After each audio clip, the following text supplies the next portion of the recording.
Welcome to our second conversation on our series about Venezuela. And this is a series that's organised by the Venezuelan Solidarity Campaign here in Melbourne. Before we get started, I would like to acknowledge that we are on the lands of the Kulin Nation, that it was a land that was never ceded and never surrendered. And we pay our respects to their elders, past, present, and emerging, to the custodian people of this land. In our last conversation, we talked about democracy and how it is changing in Venezuela, and how we also discussed the fact that democracy is not something that's always been the same throughout history. So it's different now than it was in the past, and it's going to keep changing in the future as well.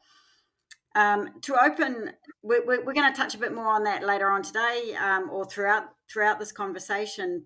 But I just wanted to open the discussion by asking Joe, and before we go any further, I'd like to welcome Joe. He's my co-host on this series, and we want to delve into this conversation by asking what is a constitution, and how does it affect a democracy in a country. So it's quite timely, actually, because yesterday, the 5th of March, was the 9th anniversary or commemoration of the passing of Hugo Chavez, the great Venezuelan leader who, when he first came to power in 1998, one of the very first things he did was create a new constitution. And then it was put out to the people, and the people voted on that constitution to accept it. So, Joe, leading on from that, can you fill us in as to what a constitution is? What does it mean for the people of a country to have a constitution? Yeah. I mean, technically, we start off, obviously, a constitution is a document. It's a number of sheets of paper put together, but it's also more than that. And a constitution is not something that a group of gentlemen, usually is, sit round a table and draw up this document. It is something that emerges out of society, and it reflects the social relations existing in that society. Now, we have a long history in the world of constitutions, but our modern constitutions really emerged out of upheavals and revolutions. We're looking at the English Revolution in the mid-1600s. We're looking at the American War of Independence. We're looking at other upheavals culminating in the French Revolution at the end of the 18th century. Now, they have some things in common. These were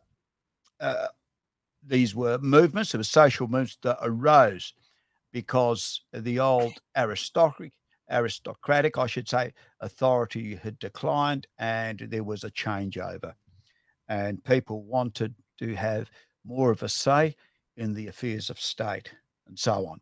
So these things came around, and a concept emerged over this period of time, and that was the separation of powers, namely the executive, the parliament, and the judiciary. But they are,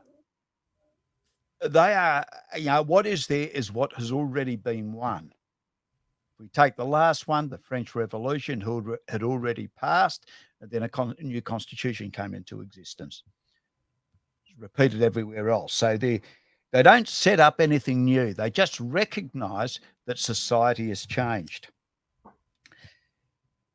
Now, there's a rider in all that, because certainly in a respect you can say the world advanced with that. But when it comes to the application of any constitution, it's applied on the basis of that section of society that is dominant in terms of political power. So if you have one small group, for example, that have control over the means of ruling a society, that command the heights of all parts of it, then it'll be a constitution that serves them.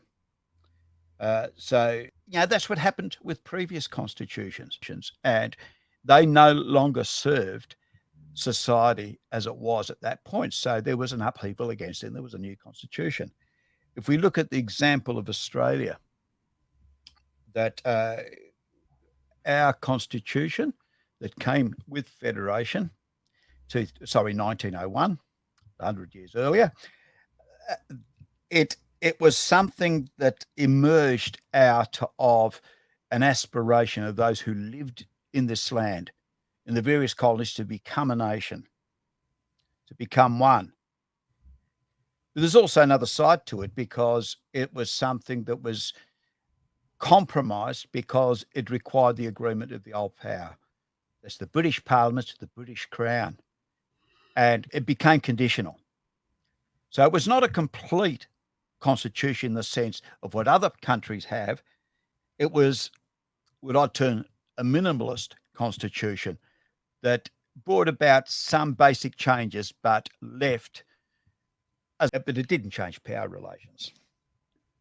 Exactly. So, and of course, what we do have to remember about the Australian Constitution is that there is, it's very minimalistic, as you say, Joe, and negates the role of Indigenous people. Of course, as eradicated and from the Constitution, really, the role of Indigenous people in Australia. And one other thing that I was going to say about the Australian Constitution is that if you read our Constitution, it's about processes. It doesn't mention people in that Constitution at all.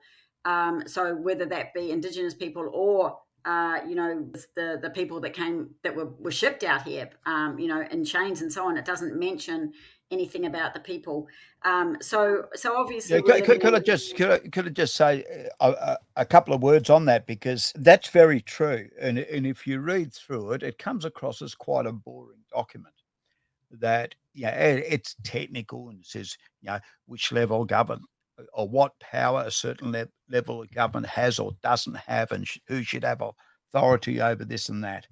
And it deals with that. One difference, if we look at the American Constitution, because it came out of the American War of Independence, it included certain rights. It talked about people.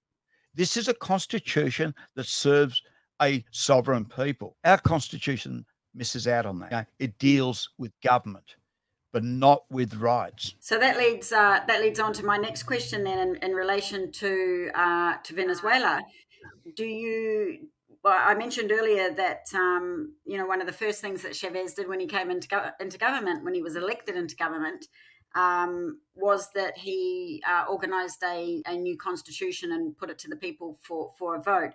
So does Venezuela's new constitution, does that reflect a change in the class forces? It emerged out of a situation that had taken place. Venezuela in the 1980s. I've got to get my century right. The 1980s was suffering economic decline. At that point, oil prices, surprise, surprise, were going down, and it was having an effect. There was, the political elite there had lost a lot of public support, and there was what amounts to a popular uprising in 1989. It was put down by force, brutally killing thousands. The brutality plus the poverty, the level of poverty. I'm talking about level of poverty where people no longer had enough to eat, and they were forced to think of solutions. They were forced into saying, right, something's got to change here, something's got to give. Change in the balance of forces in society was fundamental. And it was reflected eventually when Hugo Chavez was elected as president by a landslide. I have to add, this move to a new constitution was a reflection of the new reality on the ground in Venezuela. This is what the population wanted. And of course, it was a reflection in the fact that it would be a transitional document into, from an elite running the country to far more participation by the ordinary people in the democratic system. So maybe just talking about that, we know that in Australian conditions, we talk about having a representative democracy, and yet one of the things that Chavez talks about is this idea of having participatory democracy. Can you explain a little bit about what that means? Well, the first point that must be noted, it's a definition of democracy that's not confined to, righto, everybody gets the vote every 3 or 4 or 5 years, whenever it is. Then you go away and you come back at a similar period in the future and have another vote. And that is how the idea is that's how the people choose and have a government of their choice. It's a very different approach. This is an approach which starts from the position, as you said, Helen, of participation, not participation only in elections, but ongoing participation between elections. And that's a fundamental difference. That the idea is that democracy should be extended wider than an election day. Now, there is how does this participation come? It comes through the 5 principles written in the Constitution. For example, the important decisions are made not by a group of politicians sitting in the parliament, but through referendum that involves the whole population having a vote. You have them, well, but in this case, it's talking about using referendums as a vehicle more widely, more often, to give the population the last say.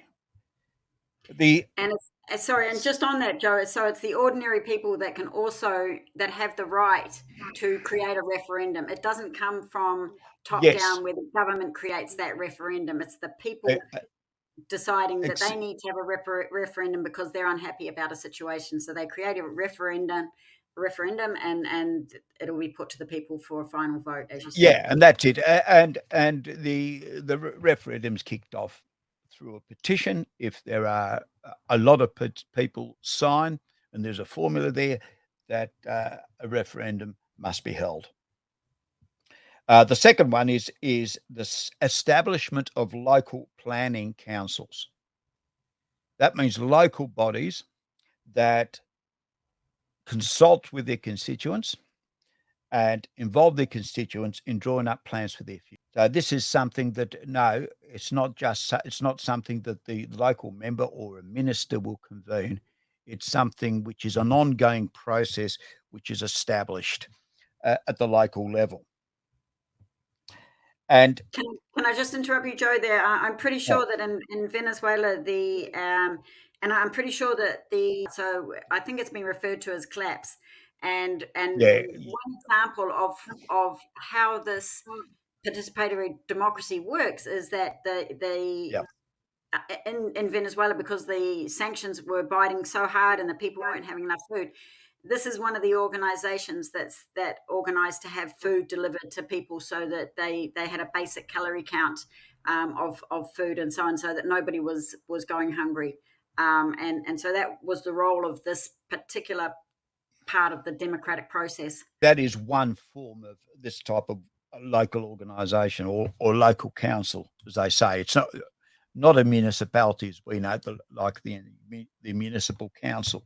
First time I was in Venezuela, I witnessed in the form that I was staying in a household where, and they were covered by it, and I went with the household, to the place where they get their parcel of food for the household, right? So I went and carried the box back. This is organised. In this example, it was a number of streets, a few local streets. They set up their committee, and the residents themselves organised. Well, they got it. It was from the government, the receipt of food and the distribution. And this happens in many areas, which goes into the next part, the third element, and that's the oversight.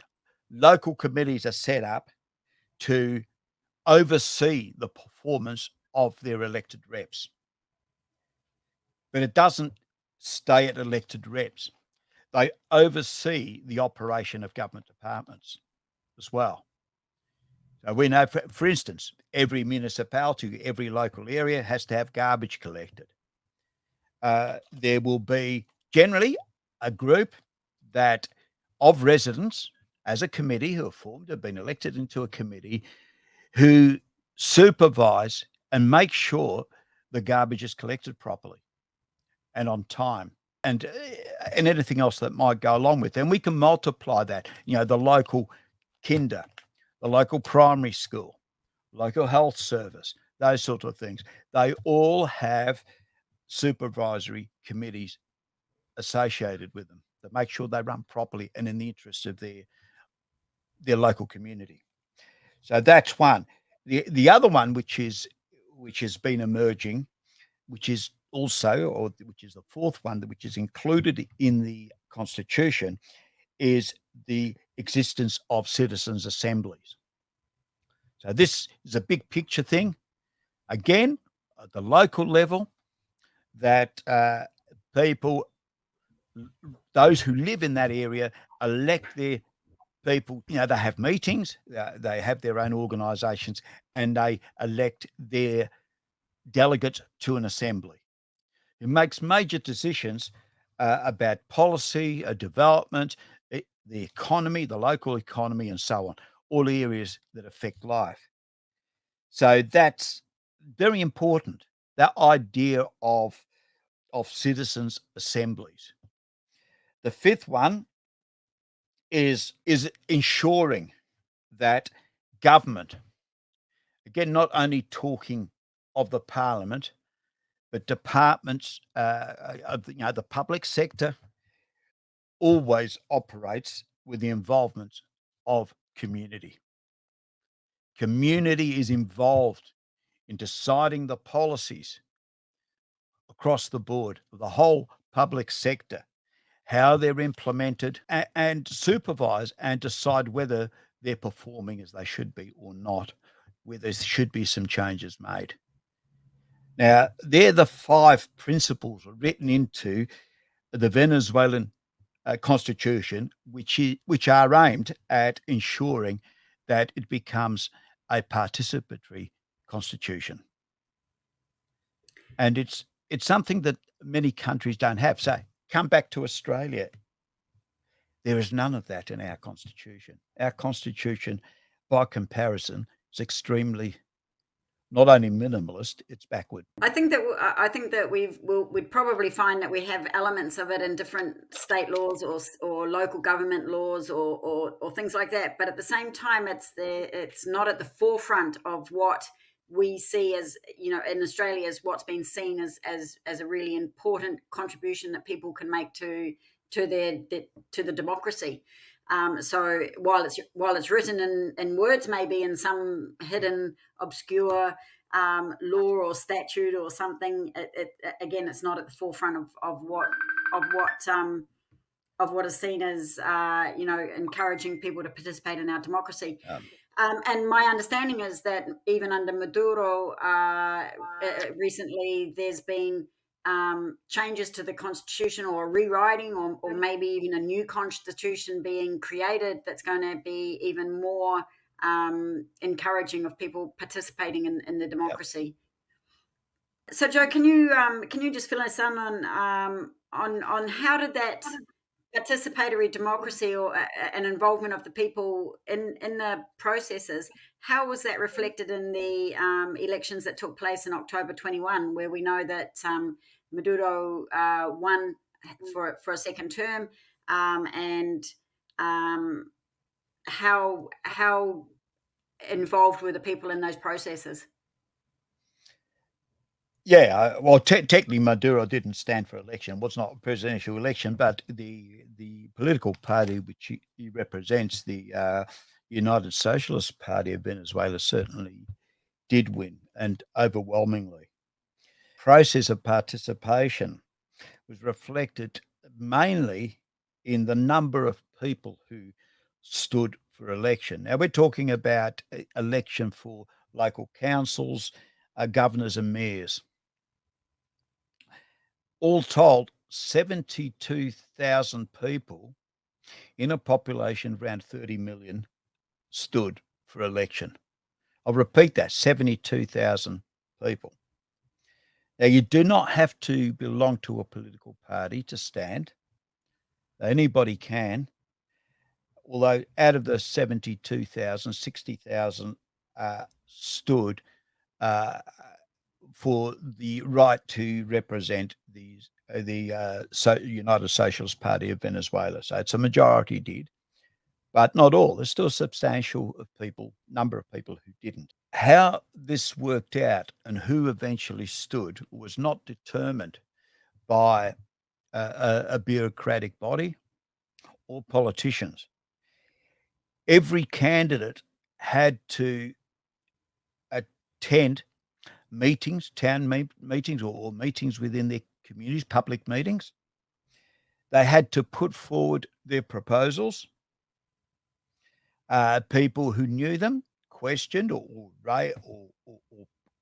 praised their participation in their community in the past, over how many years it might apply.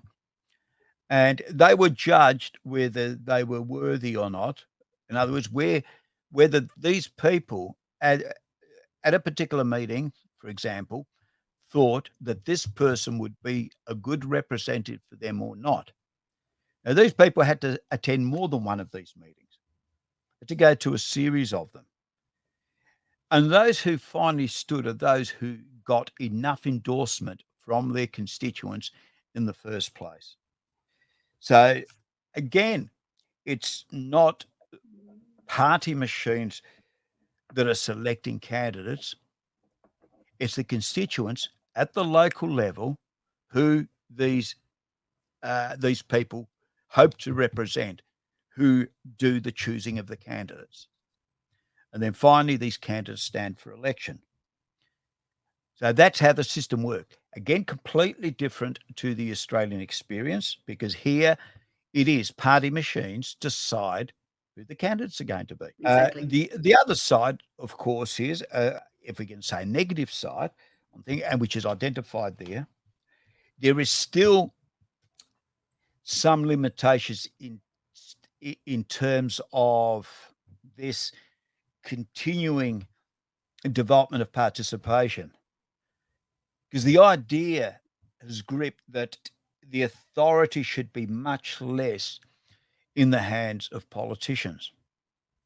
The idea is that that it is important to find even better means of representation, and this comes in the process, which is still going on, which is being negotiated amongst the various political forces in Venezuela, is the concept of a constitution or the result of a constitutional convention. Now, a few years ago, one was set up. It was by critics, mainly outside, but some of the opposition, billed it as undemocratic, of bypassing Parliament or trying to replace it. It wasn't that at all. This was a convention of elected delegates who would put forward a recommendation for constitutional change to the Parliament. And that's part of that process of trying to improve the participatory nature of the Constitution. Now, the big question was, or the argument was, how the delegates to the Constitutional Convention were selected, or how they were elected, I should say, rather than selected. And the idea came that it's much more democratic, much more balanced, to have delegates representing social sectors. Now, this means that, for instance, women should have their own delegates as women, representing women. Those who work in factories and offices and that, who are trade unions, should have trade union representatives. The Indigenous people, which is written in the Constitution, should have their own representatives. The youth should have their own representatives. Students should have their own representatives. People who work the land and the countryside should have their own representatives. Even which has been accepted, the LGBT community should have their own representatives. So the idea was, and how the Constitutional Convention was put together, is that each of these communities were allocated a portion of representatives according to what portion of the population they were, and they elected their own people as their delegates. And the argument there is that in the political system, the parliament, there should be over time be a shift in this direction, because these people have contact, like to have much more solid contact with their base, and be much better representatives of the people who they're in contact with. One other argument you can add to that, and I'm not sure how much is debated in Venezuela, but I'll throw this one in, is the idea that that it's very important to have a system that ensures that members of parliament, whether it's national, whether it's regional or local level, have a lifestyle that maintains their contact with their constituents. They're not removed from them. And then they will continue to be much better advocates for them. And that's the point. The idea of a representative is not that a representative is somebody who gets elected and then they'll do what they like. It's somebody who advocates for those who they're speaking for. And this is the idea. And this is the debate at the moment, to move the political process and to change the Constitution yet again to incorporate these elements. Very good. Very good. I was reminded of the fact that when you were saying that that 72,000 candidates were wanting to stand in the elections, and that 12,000 of those were opposition members or not members of the PSUV, the Socialist Party. It reminded me of the fact that Juan Guaido, who is who seems to be the main opposition leader that gets the most voice in Western media, and they clearly were were beaten quite clearly that in that election.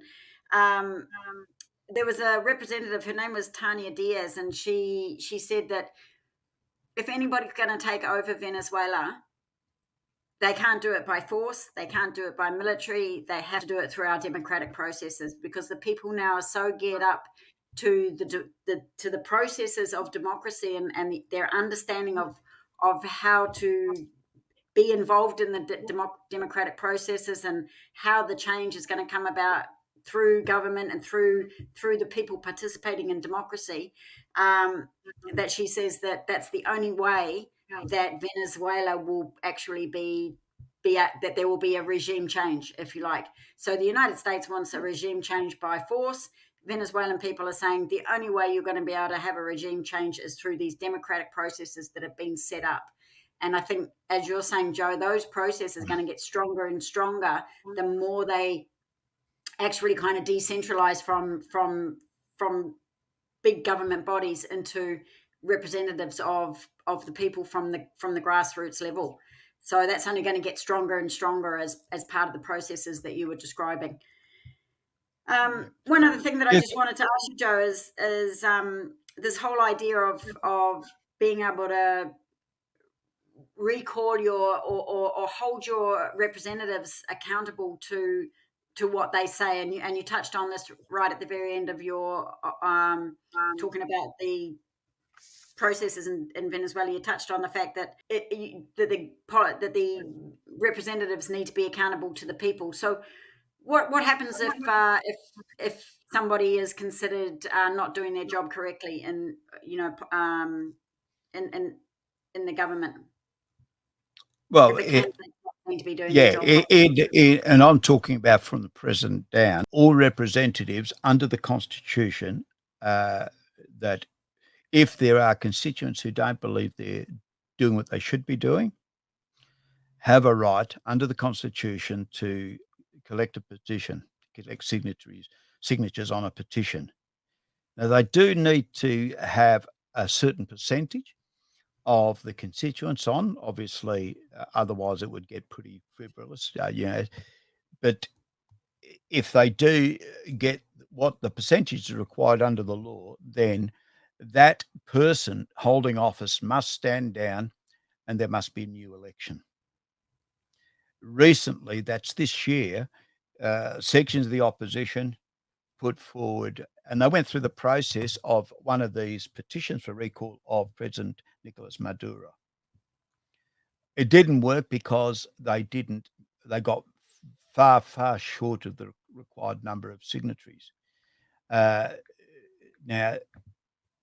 that's how it was. But again, I don't know too many countries that have that provision where from the president down, somebody holding elected office can be forced to stand for re-election. I just want to mention something that these, some of these rights that are written there. Sometimes it's said they're implied in local government in Australia. And true, sometimes local governments are more likely to set up committees, advisory committees, they usually call them here. But I still think the difference is that they're advisory committees. They don't have authority. So they're there for elected councillors and council officers to collect opinions, shall we say. But what we're talking about in a participatory system is that there's more than collecting opinions. It's these opinions have authority. Yep, absolutely. And I'm pretty sure that if people wanted to organize a referendum or a referenda, then that becomes binding. If it's passed, it becomes binding. It's not just it's not ignored, and it's not just some fancy thing that people can do. And I mean, it's a bit of a process anyway, so most of the time it wouldn't happen. But the fact is that these things are binding on the government to fulfill the referendums and so on. And these are ones that are organized by the people. So it's Can I mention a contrast? A clear contrast. I mean, recent times have been, I can think of one about the power of Rupert Murdoch. Another one is Julian Assange. I'll bring in a third for anti-corruption, the Federal Anti-Corruption Committee. But all of those had huge numbers of signatures. Nothing's come of them because under Australian law, referendums aren't binding on governments. Petitions aren't binding, I should say. So governments can choose to ignore them. Where under Venezuelan law, the government does not have that right. Yeah. So that kind of leads to the end of the discussion, really, and I guess we can round it up describing that the fact is that we're conditioned in the West to believe that our democratic system is the best that it can be, that this is as good as it gets, and that this is as good as it's always been, and that in the future there is no better democracy. I think that we're going to see throughout the world that, of course, there's a better way of doing things. Of course, the people should be more involved in the processes. Of course, the people should have more say. And it's only when we start to recognize that other countries are actually going down these paths and have better participation from the ordinary people, that maybe here in Australia we'll be saying, well, look, maybe we can do things differently as well. Yeah, just think, just one little thing again about Australia. We have a situation where the Prime Minister, without reference to the population, without reference even to the Parliament or the Cabinet, can send armed forces to war. And it's happened a number of times. Right? These sorts of powers have been extended, whether it's to the Prime Minister or the Foreign Affairs Minister.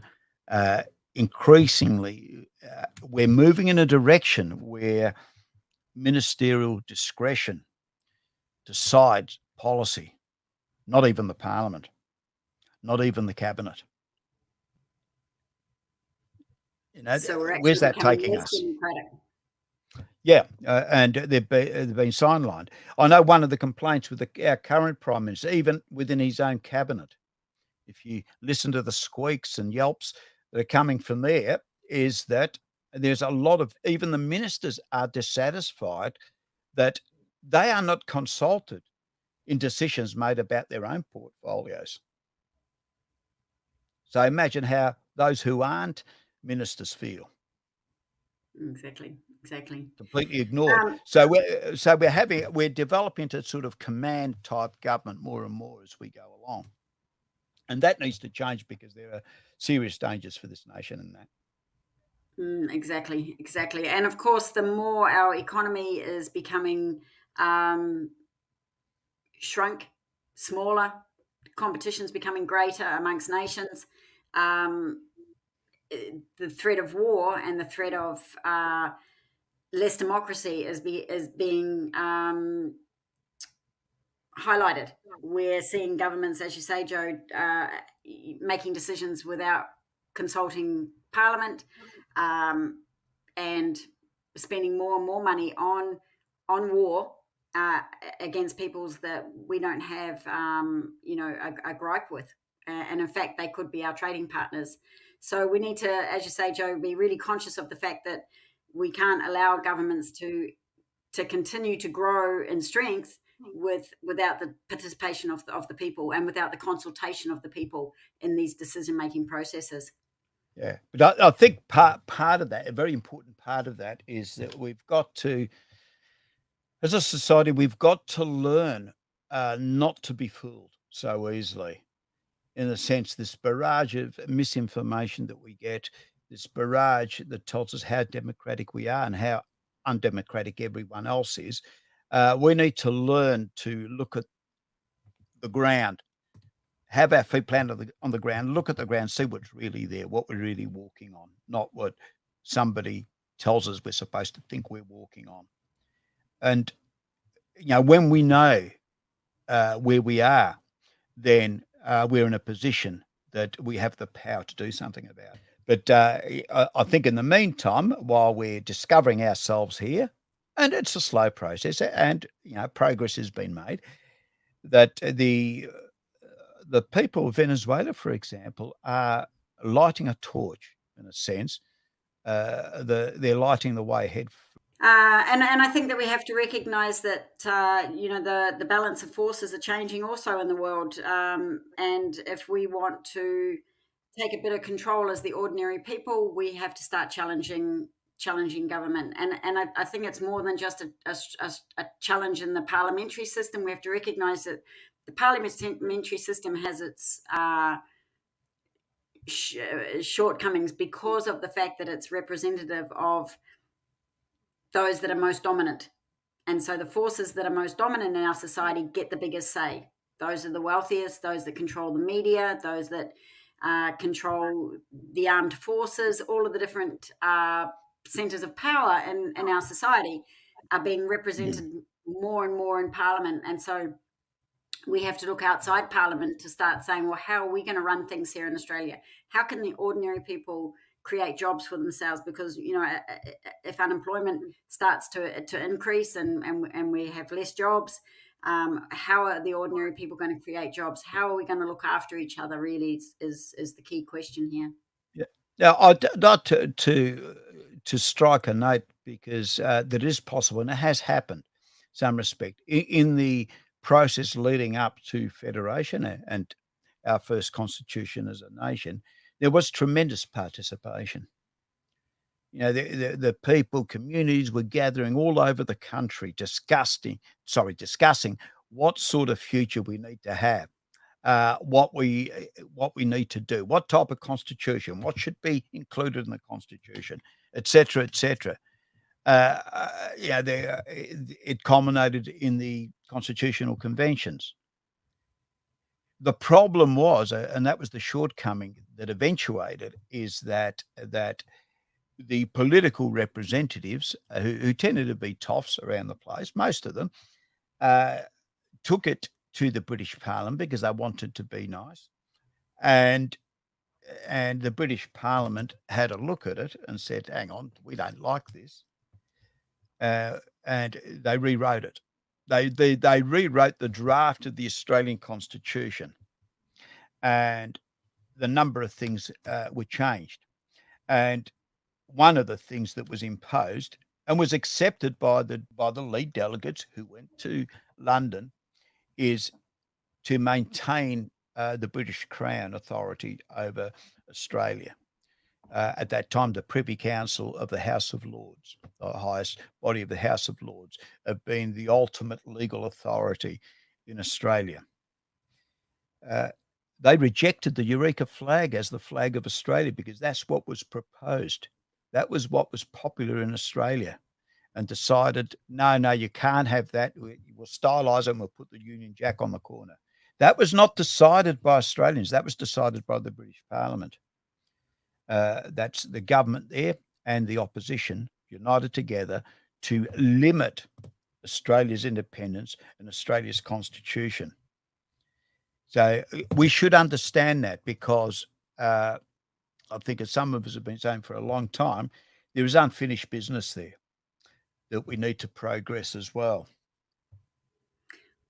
Well, and it's certainly, you've just raised another thing about democracy as well, is that whole thing about independence and sovereignty. And without Australia having its independence, because initially it was dependent on the British Crown, we're part of the Commonwealth, etc., came under the Queen's rule, yada yada yada. And so therefore our sovereignty is always compromised as a result of that dependence. And now, of course, we are allied and strongly dependent on the United States for what our government calls defense and so on. So again, we've lost our independence. Well, we haven't ever really gained our independence, and therefore we can't ever say that we're actually a sovereign state. And this is the difference. Venezuela now has, they were in a similar type of situation where they were considered part of the backyard of the United States, and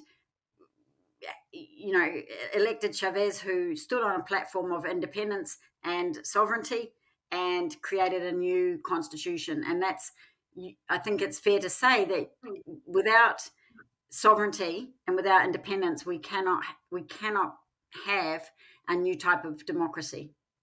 Yeah, I think the big issue, historical issue of Venezuela, for instance, is that tied the United States, because it developed Venezuela as a mono-export economy. In other words, dependency on oil, and Venezuela felt exploited by the United States. Now, the major oil companies in the United States, and most people don't know this, established themselves, became giant players by operating in Venezuela. That's where they came from. That's where they were born. And again, people don't know that at the time when the mass production of the motor vehicle came into effect, until after the Second World War, Venezuela was the world's major oil producer and oil exporter. Most of the United States oil came from Venezuela. It kept Venezuela backward. Australia has an element, not on the same level. I'm not suggesting that. But one of the problems that Australia has, that it's become in its international trade relations, become over-dependent on mineral exports, and to the exclusion of other industries. Fair enough. If you've got mineral resources, there's nothing wrong with having an export industry where they're channeled. But a balanced economy depends exactly that. It depends on a balance of the different sectors of the economy. And we don't really have that in Australia. And that's a long-term problem. And that's a problem that's going to come home to bite, I think, in the future. But it's also a problem of dependency, because the big problem is that Australia's fallen into a position where it's dependent on American investment to run the economy. If we look at the big banks, including the 4 banks, their shareholders are mainly Americans. We look at other industries, we look at our retail sector, uh, we look increasing even agriculture, that's where the investment money comes from. And until we break from this shareholder bond, that it's going to be impossible for Australians, to really determine our own future as a nation, because it's up to us. If we do not have the authority to determine where we're going, then we don't have a say. And so you mentioned earlier, Joe, that Venezuela is a beacon of light for us, and that's part of why we want to do this series on having a conversation about Venezuela, because we do believe that Venezuela and other countries around the world as well have reached a level of independence. They've reached a level of sovereignty. They're showing us a way forward that we can at least study their way forward and take elements of what they're doing, what they're saying, and use it to further the Australian people and the needs of the Australian people. So without going on any further, people, if you'd like to get involved with the Venezuelan Solidarity Campaign, please feel free to. We have a Facebook page, so it is the Venezuelan Solidarity Campaign. We'll be holding meetings and so on, and you'll be able to check out what we're doing over the course of 2022. And at some point, we are hoping that we can organise a brigade or a delegation to go to Venezuela and go and talk to people in the communities directly to them. You'll get a chance to meet people. You'll get a chance to understand how they participate in their democracy and see how things are done over there. So stay in touch. Keep your eye on the Facebook page, and hopefully you'll be able to join that delegation.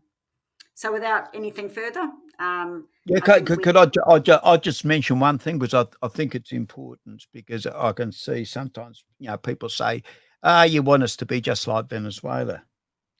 And I think we need to say, no, we want Australia to be just like Australia. But it doesn't mean we can't learn things from others. But obviously, the way we need to do things is our own way, based on our own situation, our own conditions, and determined by ourselves as a nation.